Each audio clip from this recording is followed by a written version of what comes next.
How's it going, everyone, and welcome back to my Jujutsu Kaisen review. And today we're going to be doing chapter 4 entitled Girl of Steel. So, cutting off to this chapter, we start off with the three boys all at the train station, and Itadori and Megumi they're talking, and they're talking about how rare it is to have just a really small class of Jujutsu sorcerers. Where Megumi kind of chimes in and is like, hey, you know what? There's only so many people who can see spirits in this world, so it only makes sense why there's not a lot of people in Jujutsu High. So, as they're talking, Gojo approaches them and just tells Itadori, he's like, hey, your school uniform came in on time, which is great. And Itadori's like, yeah, it fits perfectly. It's a bit different from Megumi's though. Which Gojo replies, is like, yeah, school uniforms can be customized on request, so I did that on your behalf. And he's like, yo, you really did that for me? And Megumi kind of turns to Itadori and he's like, yeah, Gojo's kind of quirky like that, so just be careful. So then he turns back to Gojo and he's like, hey, Gojo, why are we even at the train station? Gojo turns to Megumi and he's like, hey, we're here to meet the new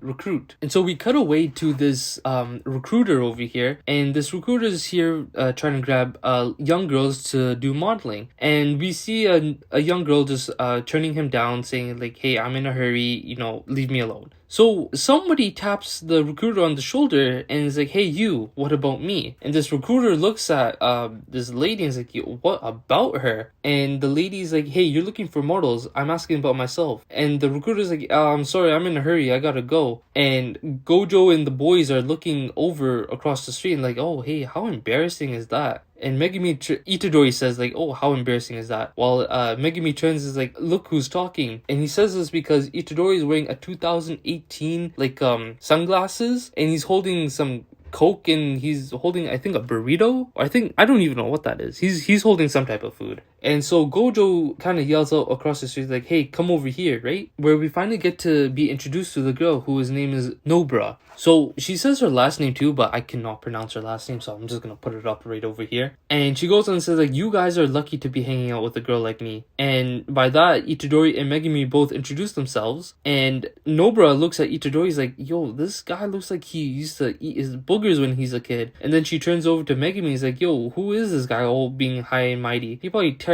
terrorizes seagulls by like lighting them on fire or something, which is just like insane to say, like really insane to say. And she goes on and says like, oh man, I'm just so unlucky to be in this type of situation.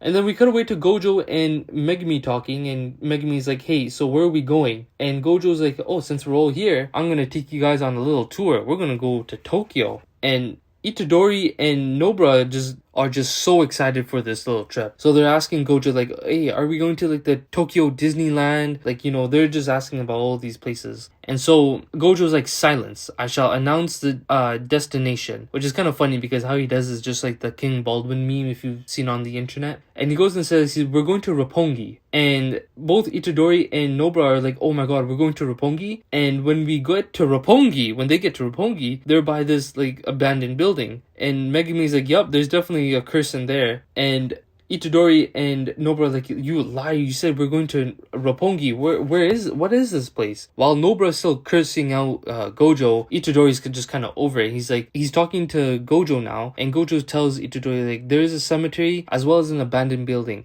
With these combinations, it's gonna attract a curse. So then Itadori's like, oh, so like these graves are like hotspots for curses, right? Megumi kind of interjects and he says like, that's not necessarily true. The fear humans have towards these places is what's the problem. That's what attracts the curses. And Itadori's like, oh, so it's just kind of like what happened at school, right? And Nobara kind of says like, wait, hold on, this guy doesn't know that? Meaning Itadori, like Itadori doesn't know anything about curses? And Megumi is like, well, he swallowed a special grade cursed object. And Nobara is freaked out about this. She's like, you can't be serious, that's so unsanitary. Which Megumi does agree with her. So Gojo says, I want to see what you guys are capable of. So we're going to treat this as a field test. Nobara, Yuji, you both are going to go in and expel any curses. Which Yuji kind of says like, hey, I thought only curses could expel curses. I don't know any jujutsu like spells. Which Gojo says, hey, you're kind of already a curse yourself, and because you have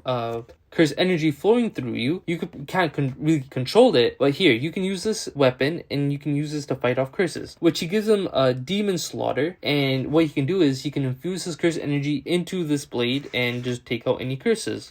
So as Nobara and Itadori are going to go into this building, Gojo does say like, hey, Yuji, make sure you don't let Sukuna out. Sure, he can wipe out any curses in an instant, but he can do the same thing with humans in the vicinity. So they both go in. Well, of course, Itadori agrees and goes in. And we get to see Megumi and Gojo just sitting out in the bench. And Megumi's like, hey, you want me to go too? Well, Gojo's like, nah, you're recovering. But we need to keep an eye on Itadori, Megumi says. And Gojo replies with, yeah, but we're putting Nobara to the test this time. Where we then cut away to Nobara and Itadori. They're kind of walking up the stairway. And they're talking about curses where Itadori's not really taking it too seriously. And Nobara just reminds him like, hey, yo, you gotta take this stuff seriously. And where she just says like, hey, you know what? You go clear out the lower deck. I'm gonna clear up whatever is upstairs. And Itadori kind of gets choked, but Nobara just kicks him in the butt and then just sends him flying downstairs. So anyways, he kind of curses her out, and Itadori's just walking right by, and a curse just kind of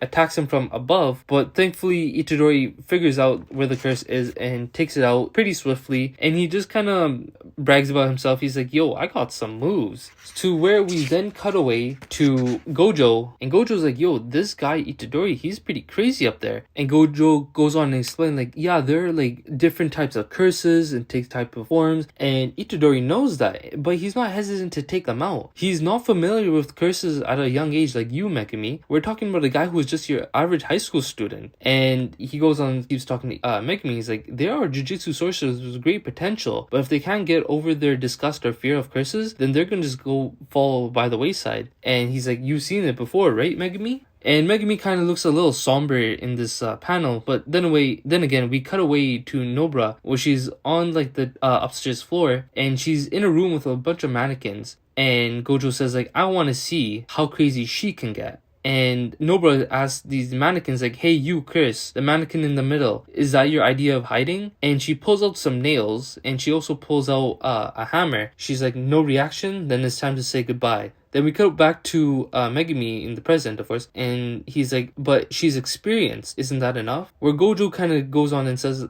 he's like, curses are born from people's hearts. The number and strength kind of depends on the area of population, because compared to the countryside, the curses in Tokyo are on a whole different level. And we get to see Nobara. She hits those nails using her hammer, and when she hits the mannequin starts to open up its eyes. So what Gojo is trying to say here is that because there's not a lot of people in the countryside compared to Tokyo, the curses there are not as powerful as the curses in the ones in Tokyo. So he's practically trying to see, can Nobara handle the curses that are in Tokyo? And that's the end of the chapter. Thanks for watching. Like, comment, subscribe if you did.